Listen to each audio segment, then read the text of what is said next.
Hola señoritas, muy buenos días. El tema que vamos a manejar esta semana es sobre ángulos complementarios y suplementarios y ángulos entre rectas paralelas.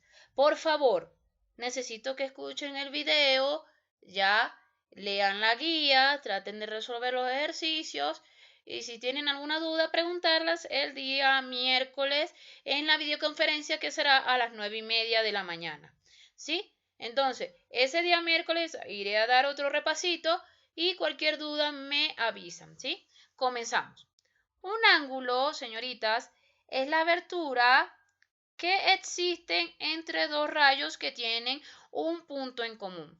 Ese punto en común lo vamos a llamar el vértice del ángulo y los elementos de ese ángulo serían los rayos que se observan acá, ¿sí?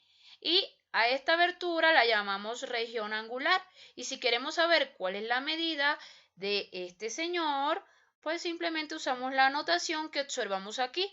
Ya, la M significa medida, ya los puntos A o y B, que son un punto, A es un punto de rayo OA, B es un punto de rayo OB y O es el vértice del ángulo.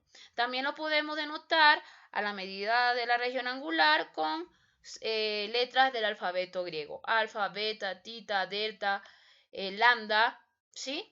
Ahora, una de las cosas muy fundamentales que vamos a manejar en este tema es los ángulos complementarios y los ángulos suplementarios, ¿sí?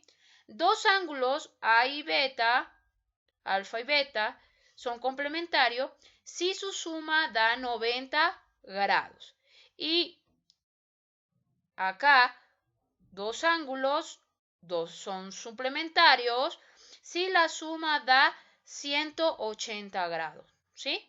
Ahora, si nosotros queremos saber cuál es el complemento de alfa, pues simplemente lo que hacemos es a 90 restarle el ángulo alfa. ¿Está claro? Y si yo le quiero buscar el suplemento a alfa o a un ángulo cualquiera, pues simplemente lo que hago es a 180 le resto el ángulo alfa para poder buscar su suplemento, ¿sí? En este caso podemos observar que el complemento de alfa viene siendo beta y viceversa, el complemento de beta viene siendo alfa. Aquí viceversa, el suplemento de alfa es beta y el suplemento de beta es alfa. ¿Está claro? Ok. Un tema que vamos a manejar también son sobre las rectas paralelas cortadas por una secante. Cuando yo tengo dos rectas paralelas, es decir, dos rectas que nunca se van a tocar en algún punto, y es cortada por una secante, podemos ver que se forman 8 ángulos. ¿Cuáles son esos ángulos? El ángulo A, B, C, D, E, F, G y H. ¿Sí? Más adelante vamos a llamar a AB, GH como ángulos externos, ¿ya? Y CD y EF como ángulos internos, ¿ok? Ya, vámonos otra vez a analizar cada uno de estos casos, ¿sí? Ok, aquí vamos a observar lo que son ángulos correspondientes, ¿sí? ¿Cuáles son ángulos correspondientes? Aquellos ángulos, ya, que se observan en distintas rectas paralelas, ya, al ser cortadas por una secante, pero se encuentran en la misma posición, ¿sí? De acá puedo deducir que el ángulo alfa es igual al ángulo E, el ángulo C es igual al ángulo G, el ángulo B es igual al ángulo F y el ángulo D es igual al ángulo H, ¿sí? Entonces, a eso se le llama ángulos correspondientes. Ahora vámonos, señoritas, con los ángulos alternos internos, alternos externos y conjugados externos y conjugados internos. Vámonos primero con los conjugados internos, ¿sí? Observemos que internos significa que están dentro de las rectas paralelas, ¿ya? Y aquí podemos observar que estos dos ángulos internos que están a la izquierda de la recta secante, su suma da 180 grados. El ángulo C más el ángulo E da 180 grados. Ya. La suma de los ángulos que están a la derecha de la recta secante y son internos, como vemos acá, la suma da 180 grados. Ahora, hablamos de conjugados externos. Externos porque están los ángulos afuera de las rectas paralelas y podemos deducir que el ángulo A más el ángulo G da 180, se encuentran a la izquierda de la recta secante, y el ángulo B más el ángulo H, que están a la derecha de la recta secante, suman también 180 grados, ¿sí? En este caso acá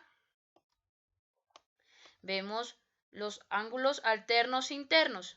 Internos vamos a manejarlos de adentro, y alternos observemos que uno de los ángulos está a la izquierda y el otro de los ángulos está a la derecha de la recta secante, pero no están ambos ya juntos, porque si fueran juntos, la suma por ángulos suplementarios dieran 180. En este caso están cruzados. Yo puedo decir que el ángulo C y el ángulo F son iguales, y el ángulo D y el ángulo E también son iguales. ¿Ya? Miren, están cruzados. Al estar cruzados y en distintos lados de la recta secante, yo puedo decir que son iguales. Del mismo caso sucede con los ángulos alternos y externos. ¿Ya? El ángulo A es igual al ángulo H, están cruzados, y el ángulo B es igual al ángulo G. ¿Sí? Ok. Otras propiedades fundamentales de las rectas paralelas cortadas por una secante es que si yo tengo estos dos ángulos en esta posición, la suma de estos dos ángulos va a ser igual al ángulo que observamos en el medio, ¿ya? De estas dos segmentos que se cortan acá, ¿ya? X va a ser igual a la suma de alfa más beta, ¿ya? Aquí tenemos el teorema del serrucho, donde yo puedo indicar que la suma de todos los ángulos que están a la derecha, es decir, tita más beta más alfa, va a ser igual a la suma de todos los ángulos que están a la izquierda, es decir, es igual a más b más c, ¿sí? Aquí observamos, la suma de los ángulos que están a la derecha es igual a la suma de los ángulos que están a la izquierda. Y por último, vemos acá que si observamos este comportamiento en estas dos rectas paralelas, y observamos que hay varias secantes cortándose, vemos que la suma de alfa más beta más tita más gamma más omega es igual a 180 grados, ¿sí? Ok, chicas, terminamos con la teoría. Por favor, leerla, escucharla, ¿sí? Por si hay preguntas y también para tener clara este tema, ¿ya? Ok, recuerden que esta teoría la pueden pegar, ¿sí? Para que se les sea más fácil, pues, copiar los ejercicios. La intención de copiar los ejercicios es que ustedes puedan decir, este se parece al ejercicio de la tarea, me voy a este ejercicio, ¿sí? Esa es la intención de los ejercicios. Chaito, chicas, que estén muy bien.